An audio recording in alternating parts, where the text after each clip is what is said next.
Hi dears, ഞാൻ നൗഷാദ് അപ്പോടെക്. ഇപ്പോൾ ഉള്ളത് ഊട്ടിയിലാണ്. ഞാൻ വീഡിയോ മെയിനായിട്ട് ചെയ്യുന്നത് നമ്മൾ ഊട്ടിയിൽ വരുമ്പോൾ പല ആളുകൾക്കും കൺഫ്യൂഷൻ ഉണ്ടാകും. നമ്മൾ ഓൺലൈനിൽ ബുക്ക് ചെയ്യണോ അതോ വന്നിട്ട് ബുക്ക് ചെയ്താൽ മതിയോ, ഏത് തരം ഹോട്ടലായിരിക്കും, റിസോർട്ടായിരിക്കും. ഓൺലൈനിൽ ചിലപ്പോൾ നമുക്ക് സ്റ്റാറൊക്കെ കൂടുതൽ കാണുമെങ്കിലും വരുമ്പോൾ ചിലപ്പോൾ റിയലിസ്റ്റിക് അങ്ങനെ ഉണ്ടാവില്ല. ഞങ്ങൾക്കും ആ കൺഫ്യൂഷൻ ഉണ്ടായിരുന്നു. ഞാൻ അങ്ങനെ വരുന്ന ആളുകൾക്ക്, പെട്ടെന്ന് പ്ലാൻ ചെയ്ത് വരുന്ന ആളുകൾക്കൊക്കെ നേരെ ഊട്ടി സെൻട്രൽ ബസ് സ്റ്റാൻഡിൽ നിന്നും വെറും 1.5 കിലോമീറ്റർ ദൂരെയുള്ള AJ ഹെറിറ്റേജ് എന്ന് പറയുന്നത് ഒരു 120 years ഓൾഡായ ഒരു വളരെ പഴയ ബ്രിട്ടീഷ് ഓണറാണ് ഇതിൻ്റെ ഫസ്റ്റ് ഓണർ. ഞാൻ ഇതിൻ്റെ ഇപ്പോഴത്തെ കെയർ ടേക്കർ വിളിക്കാം. സായിദ് ഭായ് വരൂ. ये पहले वाला ओनर ब्रिटिश था, क्या नाम था उसका? बेकी.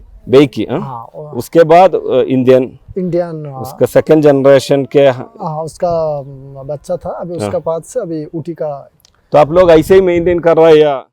പഴമ അതുപോലെ നിലനിർത്തിയിട്ട് പുതുമ ഒരിക്കലും നഷ്ടപ്പെടുത്താത്ത രീതിയിൽ വളരെ വെൽ മെയിൻറ്റെയിൻഡ് ആയിട്ടുള്ള ഒരു നല്ല ബഡ്ജറ്റിലുള്ള, അധികം എക്സ്പെൻസീവ് അല്ല പറ്റ കുറവല്ലാത്തൊരു ആവറേജ് പ്രൈസിംഗ് ഒക്കെ ഉള്ള നല്ലൊരു റിസോർട്ടാണ് AJ ഹെറിറ്റേജ്. എന്നെപ്പോലെ അധികം പ്ലാനൊന്നുമില്ലാതെ പെട്ടെന്ന് പ്ലാൻ ചെയ്ത് എവിടെയെങ്കിലുമൊക്കെ പോകണം അല്ലെങ്കിൽ ഊട്ടിയിൽ പോകണം എന്നൊക്കെ പ്ലാനുള്ള ആളുകൾക്ക് പറ്റിയൊരിടം. ഓൺലൈൻ ബുക്കിംഗ് ഒന്നുമില്ല. നമ്മൾ നേരിട്ട് ഫോൺ വിളിച്ചിട്ട് റൂം അവൈലബിൾ ആണെങ്കിൽ, വളരെ ലിമിറ്റഡ് റൂമേ ഉള്ളൂ, അവൈലബിൾ ആണെങ്കിൽ കിട്ടും.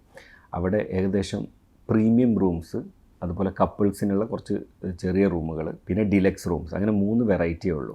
പിന്നെ മറ്റൊരു അഡ്വാൻറ്റേജ് എന്ന് പറഞ്ഞാൽ ഊട്ടി സെൻട്രലിൽ നിന്ന് ഒരു 1.5 കിലോമീറ്റർ അകലെയും പിന്നെ കുറച്ച് ഹിൽ ഏരിയയും കൂടെ ആയതുകൊണ്ട് നമുക്ക് റെസ്റ്റോറൻറ്റ് അവൈലബിലിറ്റി ഒരു ഇഷ്യൂ ആണ്. പക്ഷേ ഇവരുടെ അടുത്ത് ഒരു പഴമ ഉള്ള കിച്ചണും അതുപോലെ വളരെ പഴമയുള്ള ഡൈനിങ് ഹാളിലൊക്കെ വെച്ച് നമുക്ക് ഭക്ഷണം കഴിക്കാം. നമുക്ക് വേണ്ട വെജോ നോൺ വെജോ ഒരു 1 hour ബിഫോർ നമ്മൾ അവരെ അറിയിച്ചു കഴിഞ്ഞാൽ അവർ പ്രിപ്പയർ ചെയ്യും. അത്യാവശ്യം നല്ല ടേസ്റ്റി ഫുഡ് തന്നെയായിരുന്നു. ഞങ്ങൾ ശരിക്കും എൻജോയ് ചെയ്തു അവരുടെ ഹോസ്പിറ്റാലിറ്റി മൊത്തത്തിൽ. അപ്പോൾ നിങ്ങൾ വീട്ടിൽ നിന്ന് പെട്ടെന്ന് പ്ലാനൊന്നുമില്ല പോരാണെങ്കിൽ വീട്ടിൽ നിന്ന് ഇറങ്ങുമ്പോൾ തന്നെ നിങ്ങൾ കൺഫേം ചെയ്യുക. ഇവിടെ റൂം വളരെ ലിമിറ്റഡ് ആണ്. അപ്പോൾ റൂം അവൈലബിൾ ആണെന്ന് കൺഫേം ചെയ്തിട്ട് ഞാൻ താഴെ ഒരു നമ്പർ കൊടുക്കാം. മിസ് സൂര്യ എന്ന് പറഞ്ഞ മാനേജർ വെരി കെയറിങ് ആണ്. അവരെ വിളിച്ച് ഡയറക്റ്റ്ലി കോൺടാക്ട് ചെയ്തിട്ട് റൂം ഉണ്ടെങ്കിൽ ധൈര്യമായിട്ട് ഇങ്ങോട്ട് പോരും.